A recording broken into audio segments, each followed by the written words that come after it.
Hello. So it's really nice to be here, even virtually. It's honor for me to be a speaker today, and I think it's really important to talk about that kind of things, to have that kind of festival that you are having. So before beginning the presentation, I will shortly introduce myself and my background, how I came here. So a few years ago, I finished my bachelor studies of career and professional counseling, which is basically bachelor degree in educology. And then I decided that it's not enough for me. So now I'm a master degree student of corporate organizational management. So it's actually different field from educational sciences, which I studied before. But I chose that because I felt that wider range of educational of knowledge will help me be more competitive in labor market. And also my volunteering experience helped me choose that field. As well, I am a part of international micro-masters program in digital communications and marketing, so it's a lot of study stuff happening. So about that experience, which helped me to figure out what to choose for my master studies. When I first started studying in Vytautas Magnus University, I immediately joined university's Students' Representative Council. And after a year and a half, I became a coordinator of Academic Affairs Committee. And after also half a year, I realized that I gave everything I could as a coordinator, and also I absorbed everything from that position. And I really didn't want to leave this organization. I felt in love with it, and then I decided to move on. And presidential elections came on time, and I decided to participate. And it happened that I won. So for 2 years, I was president. And after that, now I am senior specialist of career center. So that's my career story. But also I have some interest when I have free time. I also enjoy reading when I have a minute or two. It's kind of hard to balance between a lot of studies and work. Also, during quarantine, I found out that I have a little passion for gardening. I grew cucumbers and tomatoes in my apartment, which was crazy. And also one of the best things in the world is sleeping. So, okay. Enough about me. Let's move on to our topic, which is the importance of multifaceted education in the labor market. First of all, I will try to explain about our university, about how we shape our studies to be more open and more wide. And also we will talk a little bit about situation in Lithuania's labor market. And I will try to answer the question, what do employers want from the employees and from candidates? So, okay, move on. Vytautas Magnus University experience. As was said, we are the only public higher education institution in Lithuania, and one of the few in the region where we have a wide liberal arts spirit and the education that is imparted. We offer enjoyable environment for our students for studies at all levels of university education, as students can arrange their schedule for the lectures. We are doing that for themselves. They study plan, they are combining everything according to the requirements of the chosen study program and their own intentions. So here you can see three groups of studies, three studies block. The first one, Group A, are comprised of the subject of specific study fields and foreign languages. This subject group consists of 4 subgroups and foreign language, and it's biomedical, physical and technological sciences, humanities, social sciences, arts, and foreign languages. Student can pick any of these. He has to pick 4, and he can't choose the one subgroup that he is studying. That's because he would get the wider range, and from each subgroup he has to pick at least one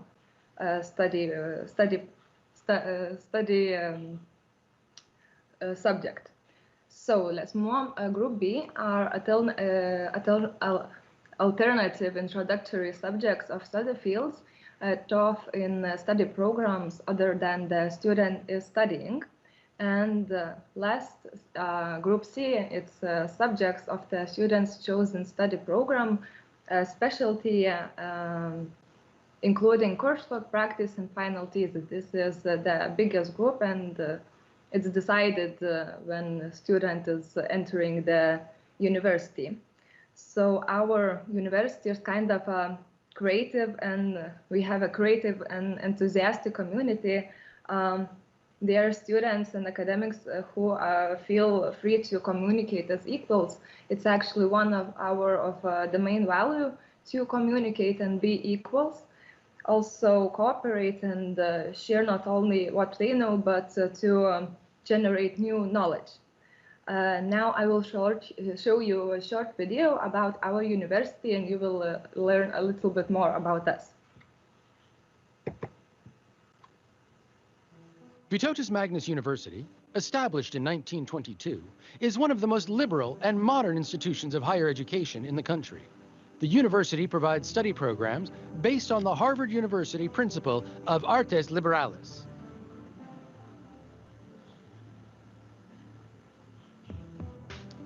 And seeks to be one of the finest universities in Europe.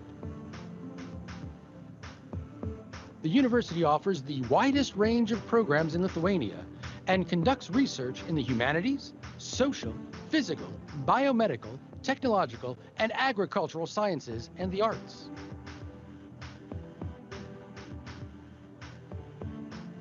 The number of interdisciplinary programs is constantly increasing at Vytautas Magnus University.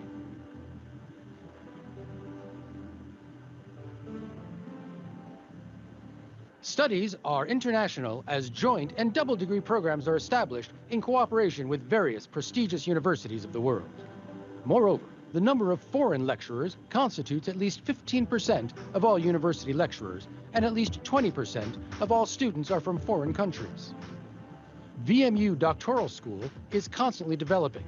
Top-level studies are conducted in 23 fields, and doctoral students are encouraged to spend up to a year studying or doing internships at foreign universities.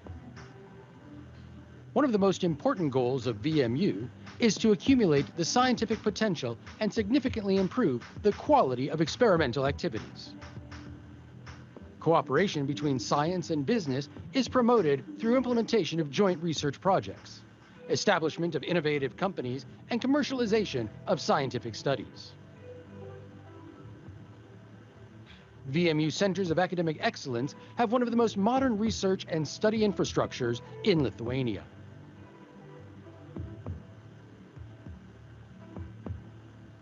Vytautas Magnus University participates in various scientific experiments, social and creative projects. The university provides thorough education to future developers.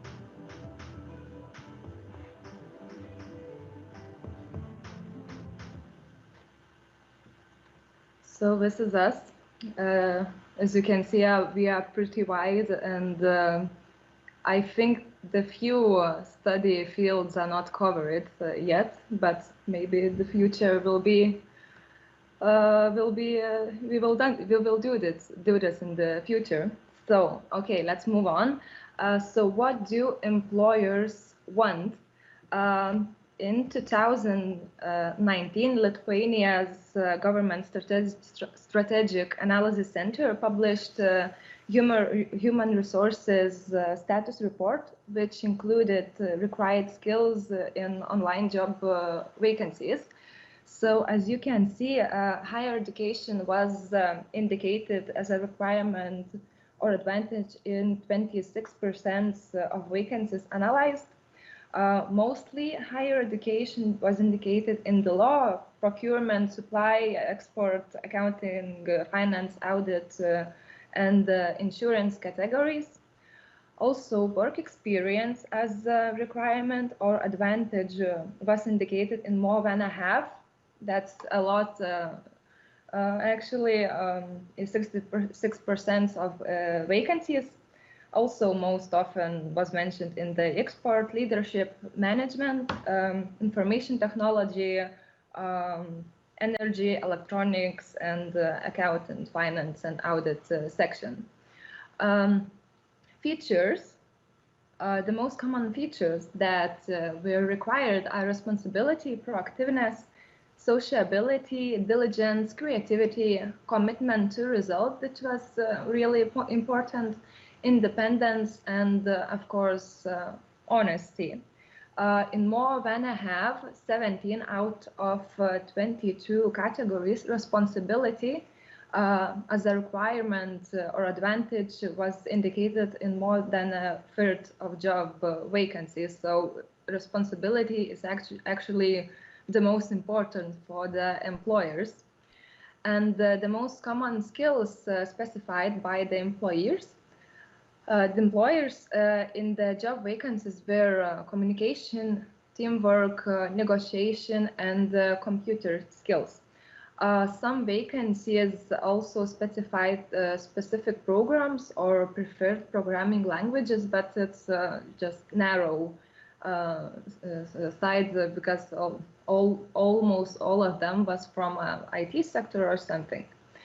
And foreign languages, which is also really important in job vacancies, where the most common foreign languages was English and Russian. For example, German, French, Polish, Italian, and the knowledge of other languages was specified as the requirement less often. So let's take one category, for example, leadership and management, and check what requirements there are there. So here we have conversation skills, 24%, computer skills, English language, it's almost a half. So it's really important for the employers. Higher education also 50%. Initiative, results-oriented, planning skills, responsibility, Russian language, and of course work experience.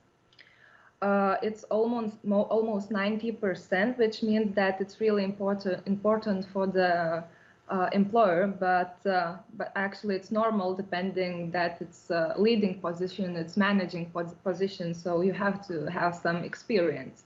About experience also, that is work experience, it's important to mention that work experience is not only that you had been working in the company, it can also be described as some kind of practice, voluntary experience, work at non-governmental institution or organization, and so on. Actually, I tried to find information about situation in Latvia and what are requirements there, but I wasn't sure about the sources. Are they reliable? So it's up to you, and it's your own homework if you want to check that kind of information if you are interested in that. So, and how will our future will look like? So I found out and checked some sources that indicates key competences which are required in 2020, and try to find out about 10 years after today. So these competencies are usually used in everyday life and shaped naturally, but it's my opinion. And it's also normal that some people, different people, will have different skills and that are stronger or more expressed. But talking about future, I actually couldn't find the specific list of the competencies, and I find some kind of explanation. The future belongs to technologies. So according to that, the most required skills will be based on specific topics and new technologies, areas where the technology is used. So we kind of don't know what new positions will look in the future, what we have to do in the future. So we can only predict some qualifications. Here is a short explanation in the video.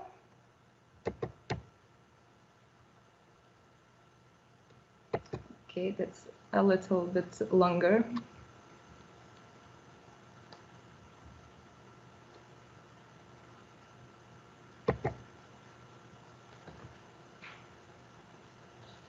The conversation about the future of jobs and skills is one of the most important in education.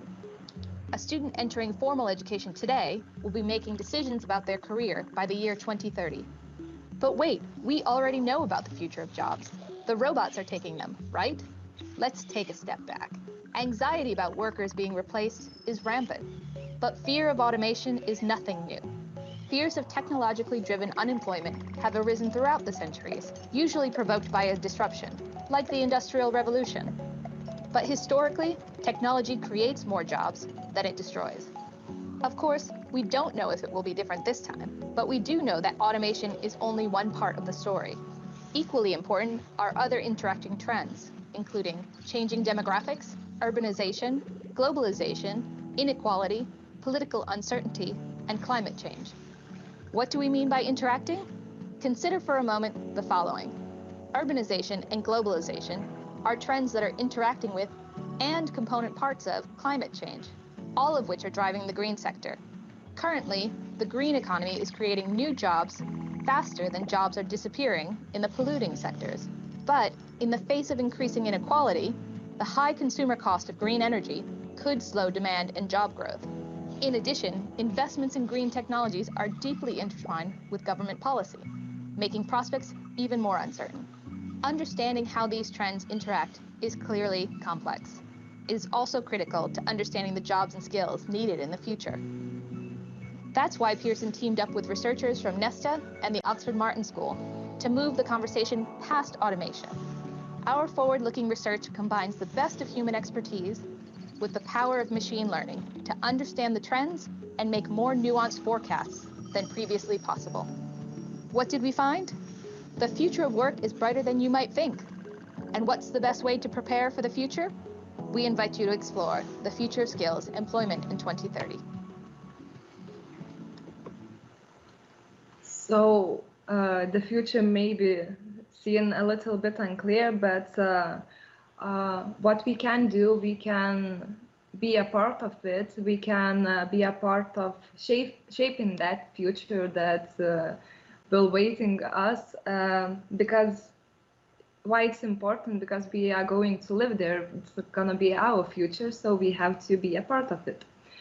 Okay, and all in all I want is to encourage you to never stop trying to take more chances and use every opportunity that life gives you, because you can never know when you will succeed. If you fail, you will be able to keep trying and trying, and without that, you will never know what you could learn from it. Because, in my opinion, the failure isn't just a failure; it's a valuable lesson. So these words that once was told to me by one lady, she told me this, and when I was about 14 years old. And since then, these words are following me and are stuck in my mind. And sometimes I forget them. But deep down in my unconscious mind, these words are pushing me forward. And actually, I'm pretty happy about that and grateful for that, because I'm pretty happy where I am now. So yeah. For you, I wish to try everything. You can shape yourself and you can build your future. Take different courses from what you are studying with your university or online courses or whatever. Try mentorship programs, job shadowing, learn new languages. That's also very important in today's world. Participate in volunteering activities or non-governmental organizations. Just build your own future, build your own experience back, and be the best version of yourself. So what I wish to you is joyful, happy, and full of experience future. And thank you.